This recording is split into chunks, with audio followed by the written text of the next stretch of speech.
Star Wars fans, this is absolutely crazy, but I think Dave Filoni is setting up an insane retcon of the sequel trilogy. And I think he laid the groundwork for this in the Ahsoka show with some hints towards the Abeloth character. And this has to do with them adapting something that was in the Fate of the Jedi Star Wars Legend book. This could change the way we look at the sequel trilogy forever, and dare I say it, make those movies a little bit more tolerable.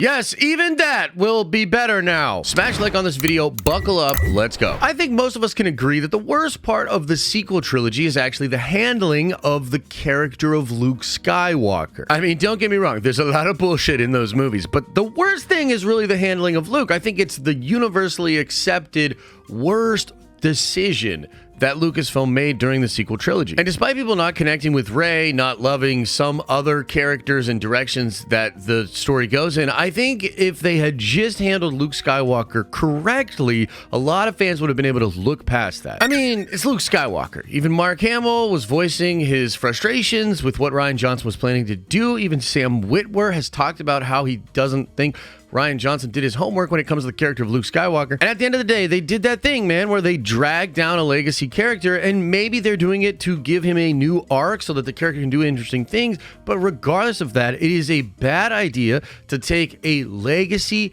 heroic character and diminish them or change them in a way just so that your story can be more interesting. And I know we've been droning on about this ever since The Last Jedi came out. It's been like 6-7 years or something like that, and these same conversations are happening, but that's because Luke was such a staple to fiction, to just the idea of heroes. And again, I'm rereading these Fate of the Jedi books about Abeloth and all that sort of stuff, and it's just so crazy how good Luke is in those books and how awesome the idea of Luke recreating the Jedi Order and being this awesome big hero is. It really helps the entire story continue to flow forward through his children, through the Solo twins, all of it. And while some of you out there might think, oh, I bet Dave Filoni just loves what they did to Luke in the sequel trilogy, I'm gonna go with no. And again, I think he has set up this gigantic retcon to make Luke look like less of a little bitch boy and kind of explain what was happening with the temple and Ben Solo, why he saw that future and why he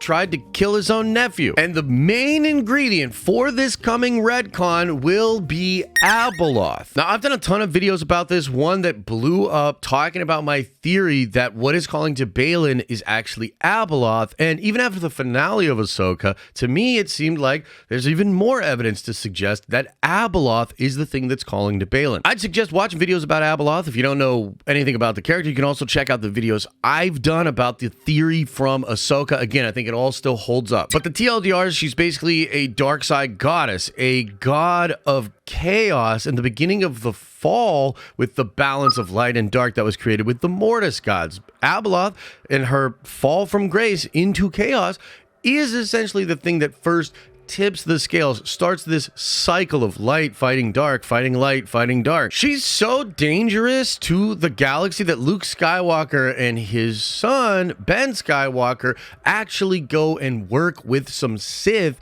to go try to destroy Abeloth. Like the Sith and the Jedi both kind of realize Abeloth way too crazy powerful. And one of the reasons in Legends that Luke decides that Abeloth has to be destroyed is the fact that some of his students are having a psychotic break. This starts with the Horns, the children of Corran Horn, and basically what happens is this crazy psychosis, this paranoia where they think everybody around them has been replaced, even their own parents. And this psychosis obviously makes them very dangerous. They just don't trust anyone. They think everybody has been replaced except for other people that have the psychosis, and eventually that psychosis does take those people towards Abeloth. Now, the reason this happened in Legends is because Abeloth is crazy freaking powerful, but also there was a base called Shelter Base that the Jedi decided to hide some Jedi younglings and some Padawans and some some of the younger characters during the course of the Yuuzhan Vong War. That war was really crazy,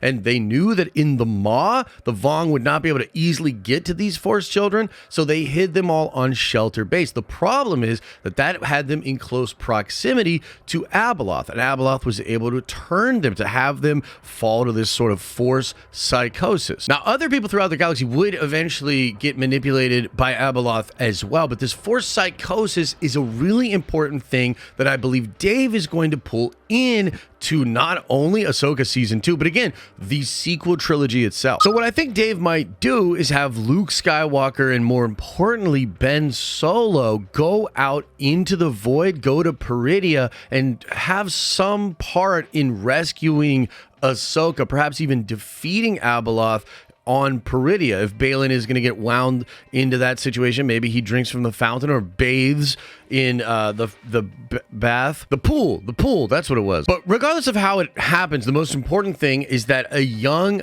Ben Solo will end up spending some time in close proximity to Abeloth. And Ben Solo's incredibly powerful. He's also very young and impressionable. And what would happen next is the hinting that perhaps Ben himself is actually being manipulated by Abeloth. Maybe the Force psychosis from Star Wars Legends is seeping into Ben Solo. It could even happen if it's just Leia and she's pregnant with Ben and she helps Luke to go out there to help save Ahsoka and do whatever they got to do on Peridia. Because there were even things in some of the Star Wars canon novels, like the Bloodline novel, where Leia talked about a dark presence surrounding Ben even when he was in the womb, before he was even born. And maybe Luke will actually see what happens to a person, perhaps Baylan, when they are fully corrupted by Abeloth. And maybe Luke himself is corrupted slightly or given some of the Force psychosis or sickness from Abeloth. Don't you see? This could perfectly explain a lot of the stuff that was happening in The Last Jedi and why Luke was being so weird. Let's say they were both corrupted by Abeloth, or I guess the more proper way to say it is, like, if this is a mind virus or her corruption is some kind of a disease, then they encounter it on Peridia. Maybe Luke does something where he has to stand toe-to-toe with her to actually stop her, and therefore just has her presence all over him, right? So we fast forward to the Jedi Temple. Luke is building up his order, and he had seen some stuff in Ben's training, right? Well, perhaps that is Force psychosis. I mean, think about it. The Force psychosis from Legends had people thinking other people around them, their own family, were imposters. And I don't think something like that exactly will happen in the sequels, but this could explain why Luke was so paranoid about Ben and why Ben was so paranoid about Luke. We see that scenario from both of their perspectives in The Last Jedi. And what's clear is that both of them are really weary of the other person, right? Like, so Luke, seeing Ben's future, is terrified and for a second there wants to destroy him to stop all of that from happening. Ben thinks that Luke came to kill him in his sleep and is freaked out entirely by it and destroys the temple and turns on Luke forever. That could all be done from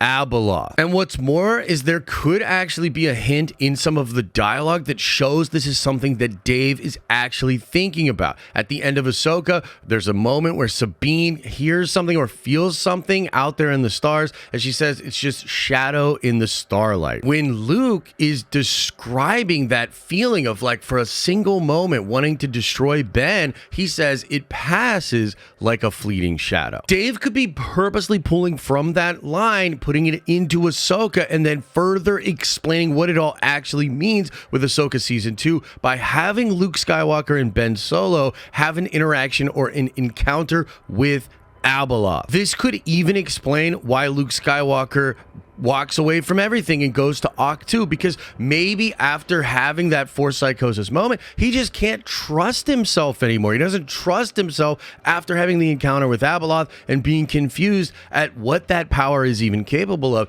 It's also an explanation for why Luke didn't want to build the Jedi, because he might have thought building up the Jedi would only further give Abeloth tools to break out of her containment and cause more chaos in the galaxy. This could even come into play play if we have Ben Solo resurrected in the Rey movie or in further movies down the line. Abeloth could continue to be a persistent threat and play this massive role in explaining what was going on during the sequels and giving Ben Solo a reason to come back to life and finally defeat this crazy ancient evil. I mean, I think it's freaking dope. I gotta know what you guys think about this. Do you think this has a chance on actually retconning the sequels and making all of that stuff make sense? Do you think I'm actually onto something here, or do you think it's all way too crazy and Disney would never do it? Let me know your thoughts in the comment section below. As I always say, I hope you're having an awesome and a nerdy day, and I'll see you in the next video.